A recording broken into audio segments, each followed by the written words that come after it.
Անկախ դիտորդ դաշինքի ֆեյսբուքյան էջից և մամուլի հրապարակումներից տեղեկանում ենք, որ անկախ դիտորդը ապրիլի 22-ին դիմում է ներկայացրել ուղարկել վարչական դատարան, որի համար հիմք են հանդիսացել ընտրություններին նախորդող այս փուլում «Իմ քայլը» հիմնադրամի կողմից իրականացվող բարեգործական միջոցառումները։ Իրենք քարոզչական ուղղակի փաստեր չեն հայտնաբերել, սակայն հիմնադրամի բարեգործական ծրագրերն ու իմ կերպարը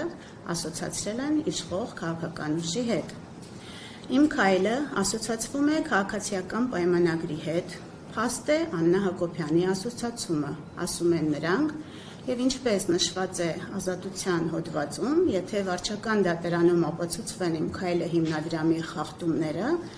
ինձ սպառնում է տուգանք մինչև 6 միլիոն դրամի չափով։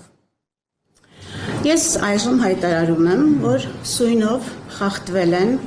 իմ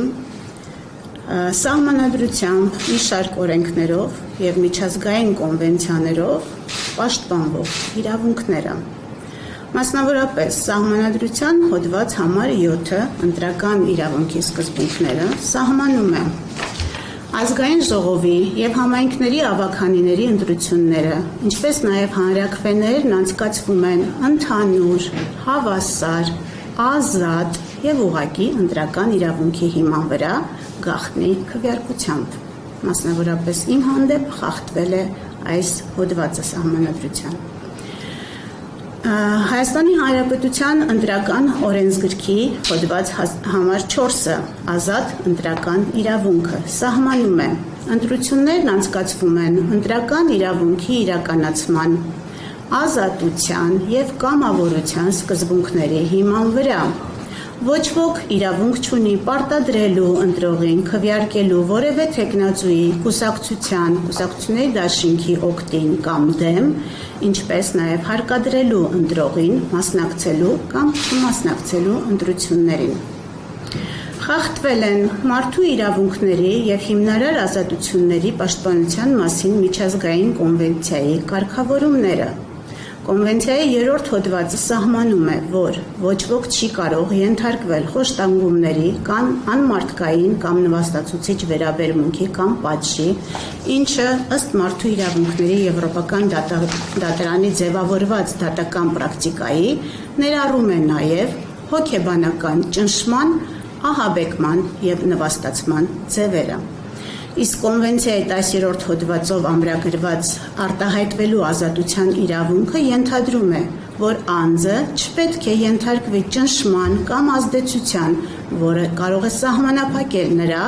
ազատ կամ արտահայտությունը, այդ թվում ընտրական գործընթացների համատեքստում։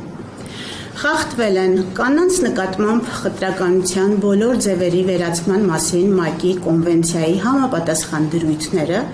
որոնք քրեականացնում են ցանկացած հիմքով բռնությունը, ներառյալ նաև հոգեբանական և հուզական բռնության ձևերը, որոնք կարող են արտահայտվել սպառնալիքի, հարկադրանքի կամ մանիպուլյացիայի միջոցով և դիտարկվում են որպես կանանց նկատմամբ խտրականության դրսևորում։ Խախտվել է քրեական օրենսգրքի հոդված 210-ը, որը սահմանում է անձի ընտրական կամ հանրաքվեին մասնակցելու իրավունքի ազատ իրականացումը խոչընդոտելը առաջացնում է քրեական պատասխանատվություն։ Հաշվի առնելով վերոնշյալը, խնդրել եմ իմ փաստաբանական թիմին ուսումնասիրություն կատարել նախաձեռնելու հետևյալ 2 գործողությունները։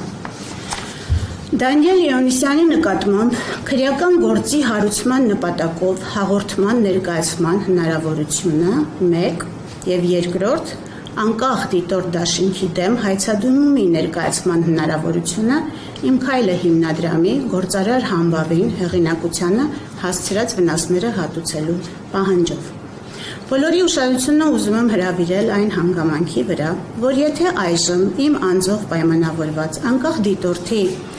ըստ անկախ դիտորդի հիմնադրամը ասոցացվում է իշխանական ուժի հետ, ուստի ազգային ժողովի ընտրությունների նշանակման մասին հրամանագրի հրապարակումից հետո պետք է կասեցներ իր գործունեությունը, ապա Մասնավորապես 2022 թվականի սեպտեմբերին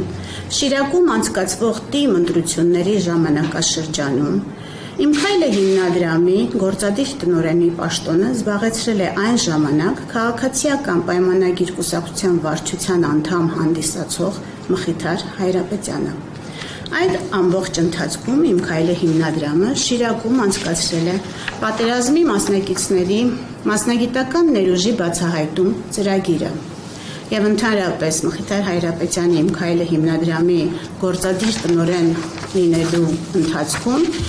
տարբեր ՏԻՄ ընտրություններ են տեղի ունեցել տարբեր համայնքներում, որտեղ «Իմ քայլը» հիմնադրամը զուգահեռաբար իրականացրել է բարեգործական ծրագրեր։ Որևէ ուսումնասիրություն հիմնադրամի կամ նրա պաշտոնատար անձի նկատմամբ քրեական կամ վարչական պատասխանատվություն կիրառելու մասով այդ փուլում չի կատարվել։ Ես այս փաստը եւս դիտարկում եմ որպես օրենսդրությամբ սահմանված կանանց նկատմամբ խտրականության արգելքի խախտում։